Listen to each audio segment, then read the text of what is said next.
রোজা এলেই যেন বদলে যায় বাজারের চেনারূপ। বিশেষ করে ইফতারের অবিচ্ছেদ্য অংশ লেবুর দাম এখন আকাশচুম্বী। প্রতি বছর রমজান এলেই এক অলিখিত নিয়ম হয়ে দাঁড়িয়েছে এই দাম বৃদ্ধি। 1000 লেবু আইনা দাম চা আপনার 16,000, 15,000, হ্যাঁ 14,000 এরকম দাম চা। তখন দেখা যায় যে ওই এখান থেকে যে জায়গায় আপনার 50 জন নিয়ে আসতো ওই জায়গায় নিয়ে আসে মাত্র 10 জন 7 জন, কিন্তু কিনে দেওয়া যেতেছে আপনার অনেক, সারা বাংলাদেশের লোকেই কিনে। লেবুটা আসে কম, খাওয়ানো হলো বেশি, দাম হলো অনেক বেশি। ধরেন না ডেইলি এক ফ্রিজে 3 টাকা 4 টাকা 5 টাকা ফ্রিজ বাইরে যাইতেছে।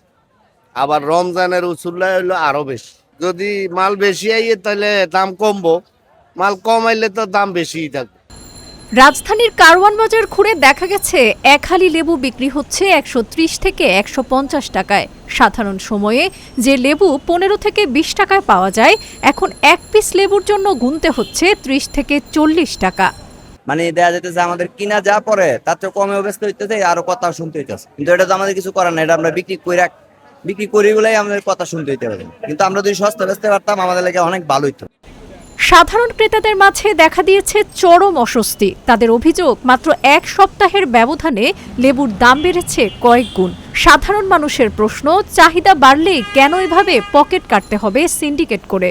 ওনাদের ফসলটা কম, আসা যাওয়ার কেরিন খরচ বেশি, এই কারণে ওনারা একটা 10 টাকা করে বেচছে, এখন একটা 15 টাকা। আমরা নিয়ে গেছি একটা 10 টাকা পার পিস। অন্যদিকে বিক্রেতারা দেখাচ্ছেন ভিন্ন অজুহাত। তাদের দাবি, পাইকারি বাজারে সরবরাহ কম থাকায় চড়া দামে কিনতে হচ্ছে তাদের, আর বেশি দামে কেনার কারণে খুচরা পর্যায়ে এর প্রভাব পড়ছে।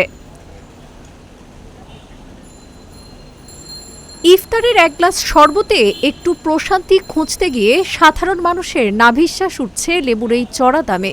এই লাগামহীন বাজার কি আদৌ নিয়ন্ত্রণে আসবে, নাকি রমজান জুড়েই চলবে এই অস্থিরতা? কাউসার আহমেদ রিপনের পাঠানো তথ্যচিত্রে ডেস্ক রিপোর্ট, আজকের পত্রিকা।